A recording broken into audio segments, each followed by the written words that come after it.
Right now on Movie Review Talk, James McAvoy, Bruce Willis, and Samuel L. Jackson face off in Glass. Bryan Cranston and Kevin Hart in The Upside.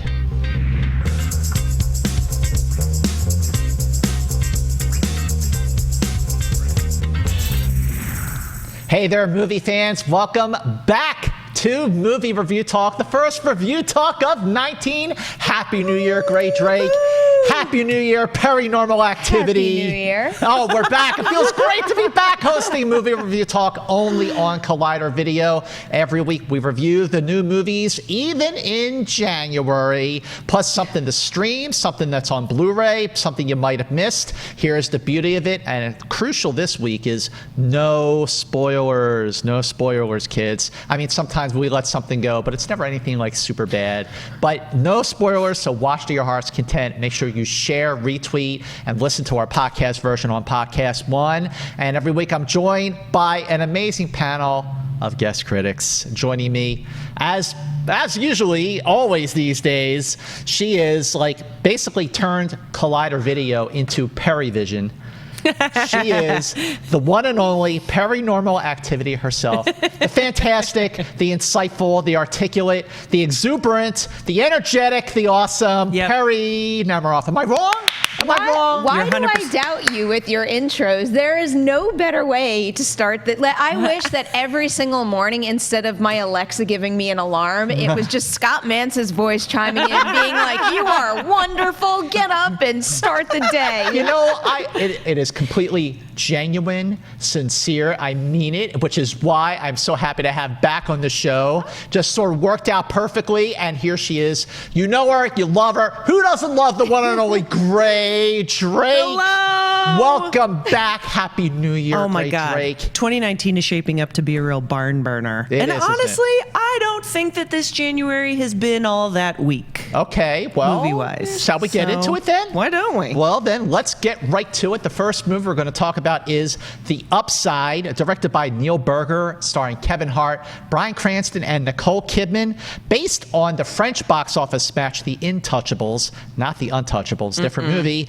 about a comedic relationship between an embittered, wealthy quadriplegic and the unemployed criminal who is hired to help him. Perri, I know, you haven't had a chance to see it, but you should, because it did well at the box office, right? It's crushing it. So when I do my box office predictions, I look at the Fandango pre-sales, and I'm busy watching, and I think no one's talking about this movie. It's going to bomb. It's going to go away. And then I look at those numbers, and I mean, it was really, really high. So super good opening weekend, and then this weekend, same exact thing. It's holding strong every single day of the week, in the middle of the week, bleeding into a holiday weekend where we don't see big drops, and an A cinema score. This movie is going to crush it all over again. An A cinema score. This is STX's first number one movie out of a lot of very good films that they've been releasing. And what if The Upside is this year's My Big Fat Greek Wedding? A movie that just held in theaters forever because it was just so palatable and charming. Right, it was. Now, when did you see the film? I'm curious. The Upside I saw before all the hubbub with Kevin Hart on the Oscars. I saw it when they did press at the end of 2018. Right, okay. Very different viewing of the movie at that time. And let's just say it for the record, not as good as The Intouchables. But if you're not into reading subtitles, then this is for you. Yeah. So you saw it at the end of 18. I saw it for the second time, probably around that same time, because they did the junket so early. It was like 2 months before the movie opened. But here's the thing. I saw the movie for the first time at the Toronto Film Festival in 2017. Oh, that's right. It got shelved because it was Say it, Grae. You're right. It was a Weinstein. It was a Weinstein Company film. The movie premiered at the Roy Thompson Hall. I was sitting there right in the mezzanine. Wow. But I was sitting so high up in one of those mezzanines that if I stood up too fast, I would hit my head on the ceiling, of the Roy Thompson Hall. That's how you know you've arrived. And wait, Grae, I'm looking at the movie. I'm watching it like. I'm looking over the balcony. But it went through, literally, no pun intended here, through the roof because it was such a feel-good crowd pleaser. Yeah. And I was immediately struck by how the chemistry between Bryan Cranston and Kevin Hart was so good. I was immediately struck by how Kevin Hart, whose movies I enjoy for what they are, but, you know, he sort of plays the same role over and over again, but not with this movie. I felt like with this film, he showed some range, he showed some depth, showed some seriousness, and he played well. You know, they complemented each other, Cranston and Hart, and I thought it was a very, very good movie. And then a month later, Weinstein kicked off the whole Me Too movement and you know, Time's Up movement, and you know, basically everybody in Hollywood, you know, that's a whole other story. Definitely abandoned the slate of films that they had coming out. So this is a sat on the shelf, and when I watched it, I was struck by all those things too, and I was most impressed by Kevin Hart because he is so funny, and I just love him so much. But his comedies have really pigeonholed him, and so like the great comedic actors that have come before him, like Will Ferrell, for instance, like they got to figure out a new bit. And so Will Ferrell like got more into producing, and he did that more serious movie. Yeah, more serious that's movie. So good with Emma Thompson that everybody knows what it is. And so this is like his turn in that role. Right. And so I liked it, and I thought it was so pleasant. And I walked out, and it was one of those reactions where I was like, that was a movie. Yeah, that was good. It was good. I was entertained. You know, it's fine. But despite the bad luck of you know, getting caught up in the windstorm of the Weinstein Company, and you know, STX picks it up, and then there's the whole backlash against Kevin Hart hosting the Oscars because of his old tweets. I felt like, man, this movie can't get a break. And if you just take the movie on its merits, don't judge anything. Don't judge the fact that it was Weinstein Company. Don't judge you know, the Hart's missteps to finally apologizing backhandedly for his older tweets and everything. Apologizing question mark, but it's just judged in the film on its own. It is a very good film. Was very entertaining, and I'd say Nicole Kidman.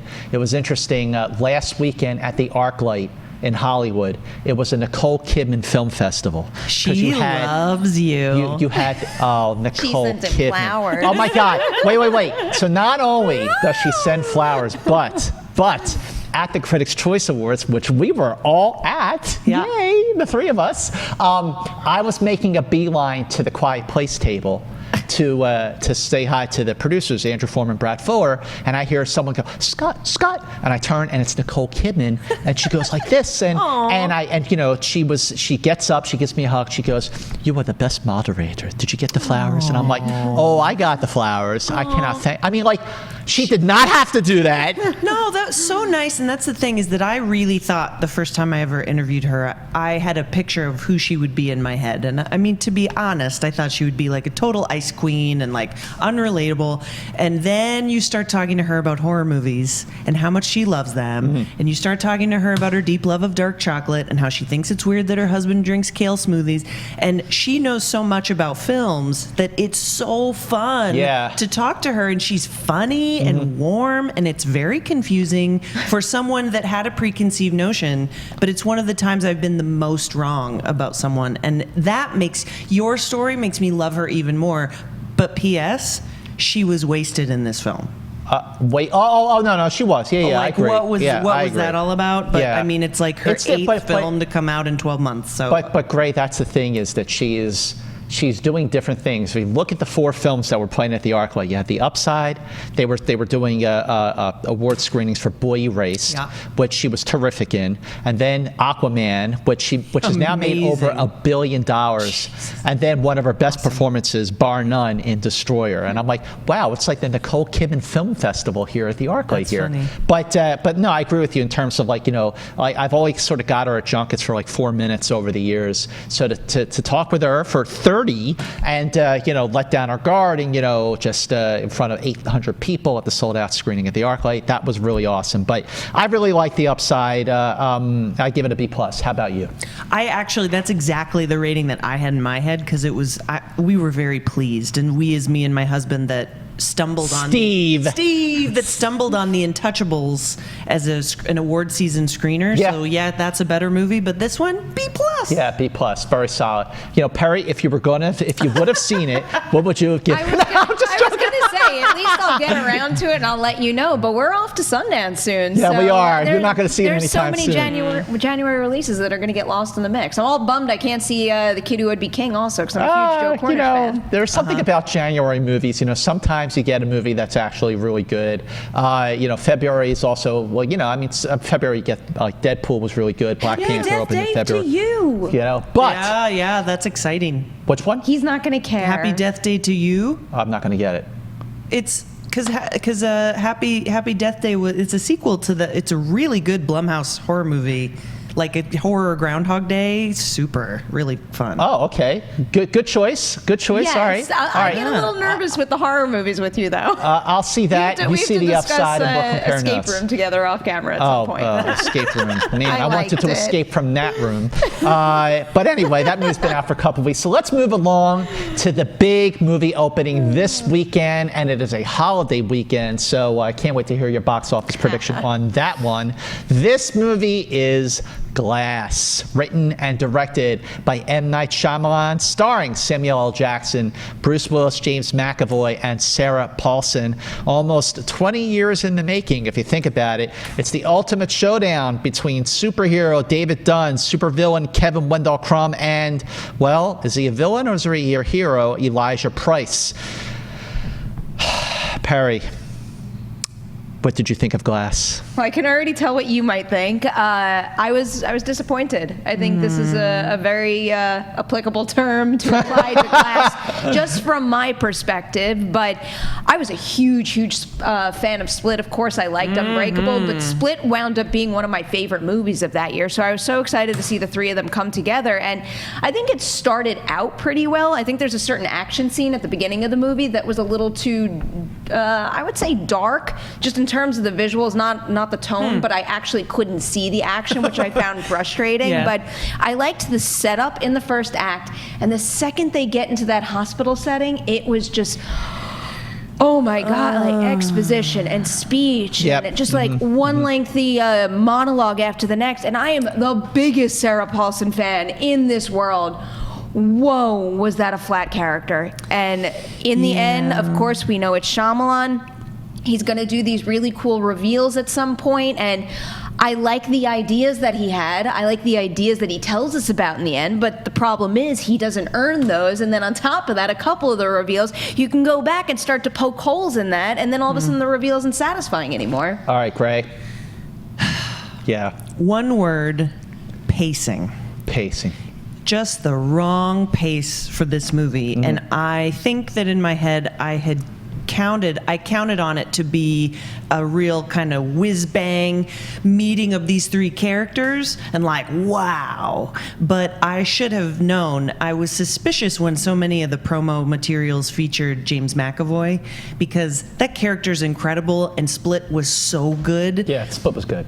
But I was like, why is Glass not in the movie about glass? Right, that was one. Right, yeah. And so my impression of the film is this: I am Sarah Paulson, and I am looking at you and asking you questions in this voice. It was That's a basically really it. good Sarah Paulson Thank you impression. so much. Thank you. Love you, Sarah Paulson. Here's the thing about Glass. First of all, like you just said, it's supposed to be about Samuel L. Jackson's Elijah Price, Glass, and he's kind of doesn't really show up until halfway through the movie. I, like you, massive disappointment. Now, I was trying to think about, okay, yeah, I agree with you, the pacing is very slow. I'm all for a good build-up, because if you remember The Sixth Sense, the first half of the movie was a little slow.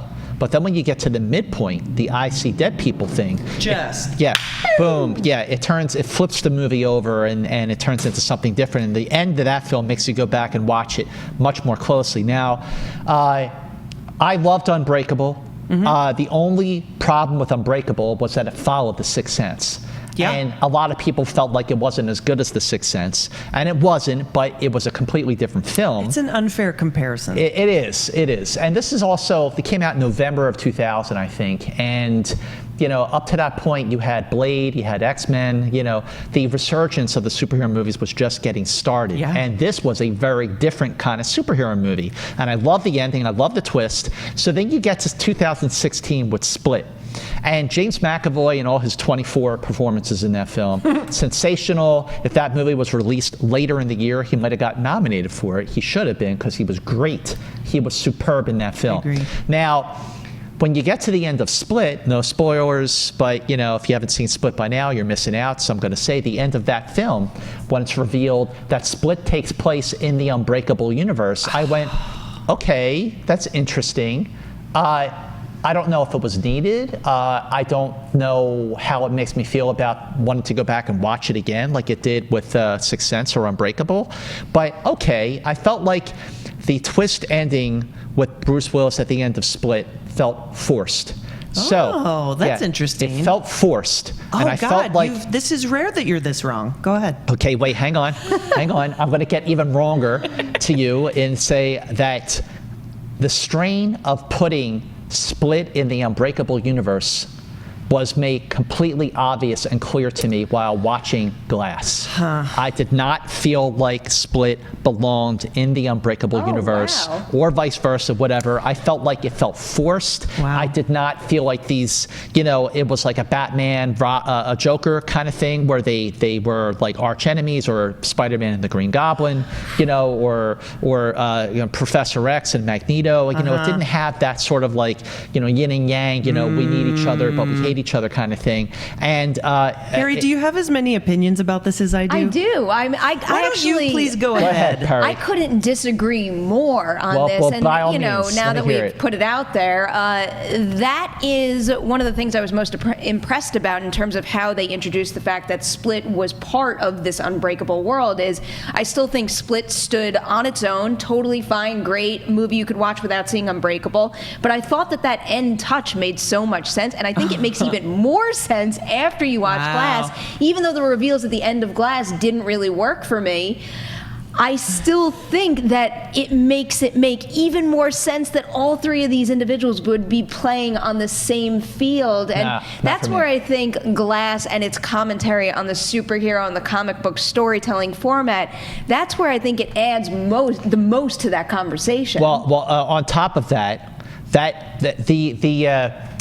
the movie was too on the nose with that. Like, and here's the part where this happens, and here's the part where that happens. I mean, hearing Sarah Paulson and Samuel L. Jackson say stuff like that made me go, you know what? If this was like 2002 or 2004, I think the movie would have been more right at the right time. But after 18 or 20 straight years of solid superhero movies that have evolved from Blade to everything that happened, Spider-Man into the Spider-Verse,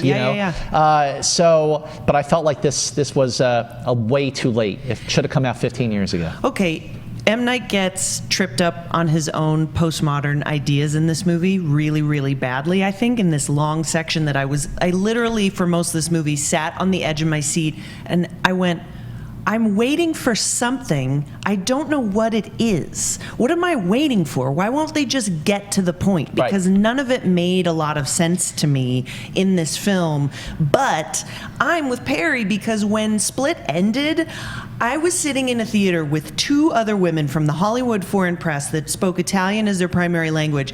And I went, I was so excited. And I could hear the women in the back going, what is she yelling about? And so I was so pumped for the Shyamalaniverse. And I think that this movie ends up having great ideas. And I'm like, yes, more movies. But in this film, it showed that Blumhouse only had a certain amount of budget, and so they were like, and a certain amount of time with Bruce Willis. So excellent. We're just going to set it mostly in this insane asylum where we can keep the costs way down. And it's like, listen, this is the first movie out of so many where Sam Jackson is the title character as an original, because I mean he was Shaft, but that's not his original character. Correct. This is his first one, and that's where I say, like, buy your tickets now. Just for that reason alone. It's like, support that idea. So that way we can see more of this and more of Sam, for God's sake. That could have worked, though. I don't have any problem with this whole idea of just confining it to the hospital. Yeah, well, Split did. Exactly. Look at Split and then go rewatch Split. I've said this somewhere out there before, but one of the most impressive elements about Split is how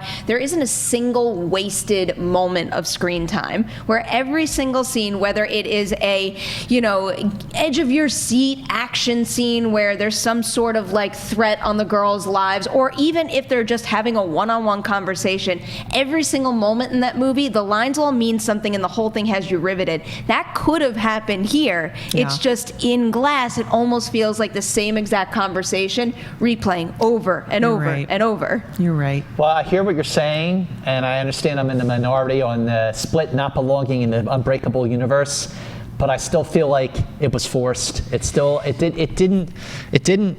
I went back and I watched Split again because I only saw it the one time 2 years ago. And I love the film, and James McAvoy's superb. All 24 versions of him. Oh, even better in this movie. How did that happen? But the end of the movie, I just went, oh, okay. I get it. Okay, I guess it doesn't. It felt forced, but okay, if that's what he wants to do. Scott, open your heart to M. Night Shyamalan-averse. The way you described it makes me so happy, too, because you getting super excited with two people that had no clue sitting beside you. You get to enjoy it as an Unbreakable fan, but also hopefully that gets them to go see a movie that they're not familiar with. And I feel like that's how you continue franchises. The thing that he is doing that's great in this movie is that he's expanding on little parts of this universe that are in corners that nobody's thinking about. And that's what makes for good sequels. This was not a good sequel. No, I hate to say it, but I see what he's doing. I appreciate what he's doing. There's so many facets to this story, and he's really digging out as many as he can, and I appreciate that, because it's like by the time that the ending to this movie rolls around, you're like, oh dude, I see how this could easily be 3 or 4 more movies that aren't even about the same characters, where they're bringing more people in. Like, I think that he's doing this intelligently.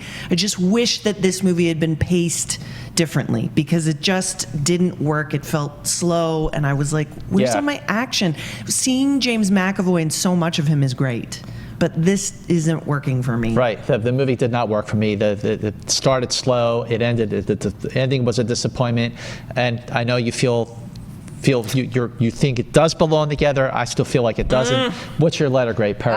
My letter grade is a C, and if you guys want to hear more about the issues with the ending, we did a really lengthy spoiler review. I did it with Cobster and Christian, and we really dug into it. And I brought up a lot of the questions that I had, and to be fair, I know that Shyamalan is the kind of guy who likes to put a whole ton of details in his movies, and you watch a movie once, and maybe there are things that you could have missed, but coming out of my very first viewing, I had a lot of questions that poked holes in some of my favorite reveals towards the end of it, which, it deflates the excitement of those additions to this series a bit. All right, Grae, what's your letter grade? Oh, God.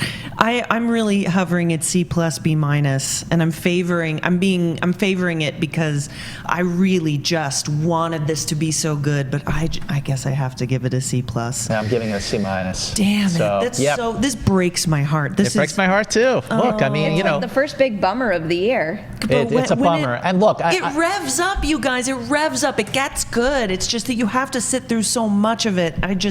This brings me no joy. This makes me so sad. His trifecta with the Sixth Sense, Unbreakable, and Signs. And I like The Visit. I really did like Split. And he's setting all his movies in Philadelphia, my hometown. Go Philly, sorry Eagles, but you had it last year. Oh well. Anya Taylor-Joy, we haven't even talked about. She's great. She's underused. We love more. Well, that character bothered me too, because I know. If this movie takes place 3 weeks after the events of the other movie, don't you think she would be just a little more traumatized? I know they had their moment at the end of Split, but on top of that, even going down to a silly little detail, and it's actually not silly because it speaks to who she is, her wardrobe. her wardrobe is drastically different. She did not get a stylist like that within 3 weeks of surviving Split. It's just little things like that really threw off some of the side characters here. Which isn't to say that she didn't deserve one after everything she had been through. That's true. Okay, let's not go off the rails here. All right, so moving on to On the Basis of Sex, directed by Mimi Leder, starring Felicity Jones, Armie Hammer, Justin Theroux, and Kathy Bates, based on the true story of Ruth Bader Ginsburg, her struggles for equal rights, and the hurdles she had to overcome to become the first female U.S. Supreme Court Justice. I like this movie a lot. Grae, what'd you think? I beyond like this movie. I loved this movie. What has happened to this movie? Why have I know that it just went wide, I think last week. Right. And so everyone see this movie, because regardless of what you may agree or disagree with as far as RBG's politics go, that's not what this movie's about. This is about a person that is working so hard to change our world. Yep. And there was an inequity back then, and she worked to fix it. And I think that Felicity Jones is incredible. She's great. I thought Armie Hammer was a great support to her. Yep. I thought the story was fantastic. I cried so many times in this movie thinking about how I'm here because of people like her. Sure. Yep. And it gives me chills to think about. I think everyone should see this movie, and I just thought it was sensational. Loved. Perri? I think everyone should see this movie as well. I was a little disappointed that I didn't cry at the end. And I think part of the reason this might have happened is two things. First, we had RBG, the documentary, which gave me, great. It basically added to what I already knew about her. And then we get this, which I would describe as maybe a glossier Hollywood-style version of that story. So I think that took away from it a little bit. Also, I saw it at AFI Fest, and director Mimi Leder made me cry with her intro to the movie. And then at the end of the movie, I didn't cry. But tears or no tears, I still think this is a great crowd pleaser that sends a beautiful message that can only benefit everyone to hear over and over again.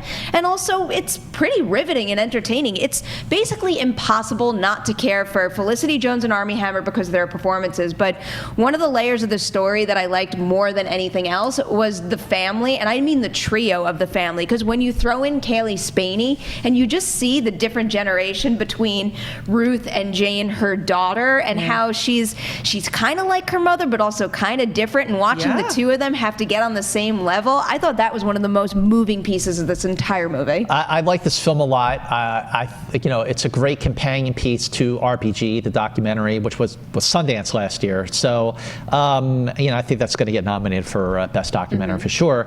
The filmmaking style of On the Basis of Sex, it's pretty straightforward. It's pretty conventional. Yeah, very I dare to say formulaic in some ways. Yeah.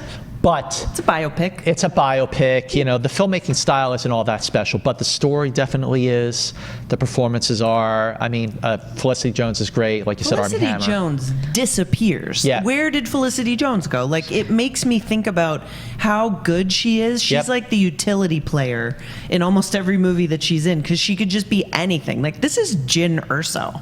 Listen, in every revolution, there's one person with a vision, and Ruth Bader Ginsburg had that vision. The barriers that she had to overcome to establish equality. I mean, she was doing it then, she's still doing it now. There's still a massive imbalance, gender imbalance in all forms, not just entertainment, but everywhere. Everywhere. Everyone, gender, in ethnicity, everything. Right, so that makes this film extremely relevant and timely, more relevant and timely now than it even was back in the day when she was doing this, at her most influential peak. And although she's very influential now because she's like a superhero and a rock star at this point. But I like the film a lot. I love the performances. The chemistry was great. Armie Hammer, that it was a love story between Ruth and her husband Martin, and the way they elevated each other, and the way that they absolutely loved each other, respected each other. It was a very straightforward film, nothing wrong with that. I enjoyed it very much. What's your letter grade, Grae? A, no question. Okay, how about you? I wound up giving it a B. I wanted a little more of an emotional rise out of it towards the end, which I didn't get, but I still think it's a great watch. Yeah, I give it a B+. Very good watch, and absolutely I agree. It's in theaters now, and you know what? This is a movie that you do need to see because the performances are great, the story is terrific, it's timely, it's relevant. Please spread the word. Do your part and spread the word about a movie like On the Basis of Sex. Moving on to what is streaming right now on Hulu. Wow, this movie is really something. Fyre Fraud, directed by Jenna Furst, and what was advertised by promoter Billy McFarland as a music festival in paradise fails miserably and spectacularly. And I gotta give a shout out to Perri. I knew you were gonna do it. I pushed. Gotta get you. She said we gotta review this movie, and I went, well, it'll be around. We'll review it, another time on Review Talk. And the other night I was home, and I was like, why not? I watched it. It's on Hulu, so everyone can watch it. Boy, am I glad I did. I texted her, and I'm like, okay, we're doing it. I said, great. Can you watch this? Forget about the other movie. Let's do Fyre Fraud. So because I did that, because I made you adjust your whole schedule, Grae Drake, what'd you think? Holy mackerel, what a documentary. I was riveted because I saw all this going down on social. I had never seen it prior to that. I wasn't one of the people, thank God, that wanted to sell all my belongings to buy a ticket to this thing, and was experiencing a lot of schadenfreude when I was watching it online, laughing hilariously at the cheese sandwich picture. I couldn't turn this movie on fast enough. Okay, I was right away, we're gonna, thank you for reminding me it's streaming. Turned it on, was just absolutely fascinated by everything they've collected. And I'll let you guys talk about your opinion before I start getting into all of my questions about the production of this documentary, because I have so many small things I want to talk about. Okay, go ahead, Perri, go.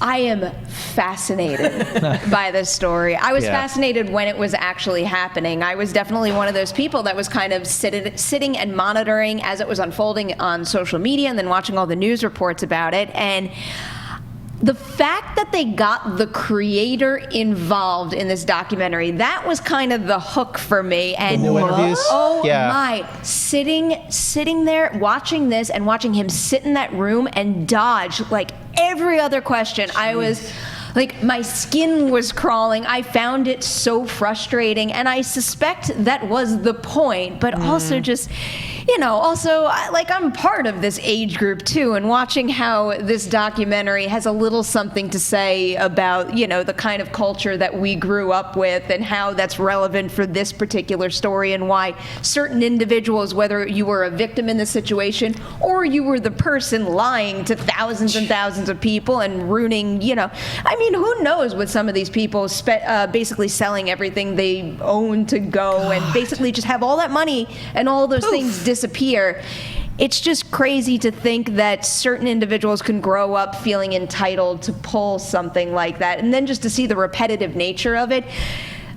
I was laughing like you were laughing, but also I was sick to my stomach at the same time. And I think the combination of those two things, I couldn't take my eyes off this movie. Yeah, it's disgusting. There's a whole lot more to this movie than meets the eye. Yeah. And I remember when all this was going down, just sort of seeing some of the things on Twitter mostly. And, I am not of your generation. I'm a little bit older, which is obvious.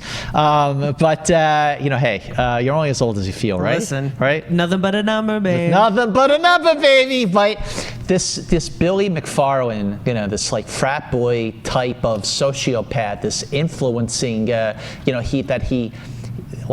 for starters, how he was able to charm so many people into getting his way, and people saw the warning signs and didn't stop him. And then you have these really rich kids who are selling everything, all their belongings, to go and party in paradise with the babes on speedboats and jet skis and everything. And it just there's so much to the film, and how this guy Billy McFarland is even after everything, he's still a sociopath. But you had some points, Grae. So I have never seen an individual besides Ja Rule, that needs media training more than Billy McFarland. Right. Because he doesn't know how to answer questions. He is like basically the world's worst con man. And it's through the power of social media that he was able to trick everyone because he wasn't actually doing the talking. And when you look at him, it makes you feel even more angry on behalf of these people. So consider the footage that they've included in the documentary. It's fascinating when you think about all of the very high quality shots of like Billy in a helicopter, Billy on a boat, Billy walking down the street, and it's like, where did this come from? Yeah. If it was archival, who gave it to them? Right. Or did Billy let them shoot him? Because that's makes him even bigger of a sociopath. Right, absolutely. That he's doing a documentary about how he defrauded all these people. He's still proud of it. He's gone through all these criminal proceedings, and he's letting people film him on a helicopter? Right. Like, that is crazy. It's the nature of this whole event, too. I mean, even just like narrowing it down to the actual people arriving on the island and realizing that it's a big fat disaster. Some of them were social media influencers. All that footage was going to get out there. It's just there's so many red flags scattered from start to finish in this story. How did nobody pick up on it and say this is just going to end with doom and gloom for everybody involved? And even when you think about the Jerry Media guys, oh boy. Oh yeah. What an interesting little angle that I, for one, had not even thought about before seeing this documentary. Yep. But they're responsible for the marketing. Yeah. And the marketing guy that was doing the campaigns is interviewed, and it's fascinating to listen to him talk. But even more fascinating is that Jerry Media did the competing documentary that'll be loading to Netflix in a few days. Yep. When the second this movie was over, I went over to Netflix and was like, I have to see that other. I believe I it's going to be available as people are watching this episode of the show too. So it's going to be really interesting after having reviewed this to go straight there and start to watch. Because social media is all about how you present yourself within the format, and that's what Jerry Media gets to do with their own documentary. I want to rewatch all the footage of the FEMA tents. I want to hear their side of the story. Billy is a complete psychopath, and I don't even know if it's psycho or sociopath. Tweet me. But I just think this is fascinating, and the documentary was so well executed. There is one thing I want to say. What's that? Very Michael Moore style. This footage was absolutely manipulated to give you an opinion. And I want to point out the documentary is just the presentation of the filmmaker's opinion cloaked in a film, right? There's a lot of shots of people staring vacantly. There's a lot of well-placed laughter. Right. This is all edited. This Yes, didn't necessarily go down the way that it was seen. It seems like it did in the interview. This is what the documentarian wanted you to see. And so it's like every blank stare. It's like, yeah, that was while they were listening to somebody ask a question, not necessarily the one that you hear in the documentary. Good point. So and that happens a lot of documentaries too. Absolutely. I mean, that definitely happens in Michael Moore documentaries. And it's beautifully crafted to present this point that these people were absolutely defrauded and have something to be angry about, and that social media is something we really need to think very carefully about. I mean, social media, you know, the first of all, just the perception of fear of missing out, the FOMO, the menace of influencers, quote unquote influencers, like, you know, you have one of the Jenners, like, you know, tweeting out or on their Instagram or whatever. $250,000 a promoted post. So there's her. that, and you know, there's a whole, again, there's this movie is a lot of food for thought. What's your letter grade, Perri? My letter grade for this is an A-. Like I said, I could not look away. Okay. A. Yeah, me too. Wow. A. Okay, real fast, moving on. Also streaming. This is on Amazon Prime. This is a movie that got a little overlooked during the fall season, but now you can see it right at the click of a button in your own home. You can see the amazing performances from Steve Carell and hopefully soon to be Oscar nominee Timothée Chalamet. This is Beautiful Boy, based on a pair of best-selling memoirs by writer, journalist David Sheff and his drug-addicted son, recovering drug-addicted son, Nick. I love this movie. I think now that you can actually see this at home and not have to worry about going to the theaters, I mean, this is a perfect kind of movie to stream at home, and now you could do it if you have Amazon Prime. Real quick, Perri, what you think? I was about to say I really like this movie, but then I remember my reaction walking out of it at TIFF, where I needed hours, if not an extra day or two, to fully recover from this. This movie basically rips your heart out and then smashes it all over the floor, because it really paints a very clear picture of how addiction isn't some simple, quick fix. It's something that comes back. It's something that you need a certain amount of support around you in order to get past. And really, ultimately, in the end, you never really get past it. It's always a part of you, and there's that maintenance idea behind it. I thought it was a really just robust version of what that kind of experience could be, and I think it becomes even more heart-wrenching from these phenomenal performances. Felix van Groningen, I believe it. Groningen? Yeah. Something else. If you have not seen one of his other movies, Broken Circle Breakdown, he has an immense amount of skill when it comes to just getting the waterworks flowing, and he has now broken my heart into a million pieces twice. So, job well done. It's a lyrical, devastating picture of addiction, and I think that just it existing is going to help a lot of people on both sides of the equation, both the person that's struggling with addiction and the people in their lives. I think Steve Carell was a little miscast. I wasn't completely sold on his performance. I thought Timothée Chalamet was unbelievable. Yeah. And so the movie felt a little bit like a mixed bag to me, but it is far outweighed by how important it is. And if it helps people read the books, I think also that's really important, because it's just an amazing achievement. I just like that it was non-linear. It was a little more of challenging. And, you know, Ben is Back, which is also a movie about addiction with Julia Roberts and Lucas Hedges. You know, it's much more straightforward, and that's fine. Also powerful in its own right. But I did think that that Timothée Chalamet's performance was topped his Oscar-nominated performance in Call Me by Your Name. I was going to say Can You Ever Forgive Me? Different movie. Slightly. But all right. Well, listen, Grae, everyone can find you at Grae Drake on Twitter, at Grae Drake on Instagram. Yep. Okay. Perri, at Perri Nemiroff on Twitter. At P. Nemiroff.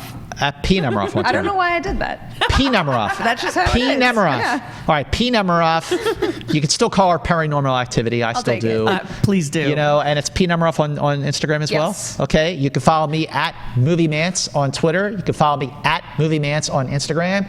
Comment below. Let us know what you thought of the movies you heard about, and definitely let us know what you think of Glass when you see it. Make sure you tweet us. Make sure you also tweet Collider Video. # Movie Review Talk. If you're listening to the podcast version on Podcast One, make sure you review it and share that as well. Please do share Movie Review Talk as we get into 2019. Now, next week, we're all going to be at Sundance, and we're very excited. So Movie Review Talk will return after Sundance. So until then, here's looking at you, kid. Hey everybody, Mark Ellis here. Thanks for watching this episode. You want to watch more? Then click up here. Or you can click right here for more great content from Collider. If you haven't subscribed to Collider Video, do so right now and share this vid with your friends. Thanks for watching.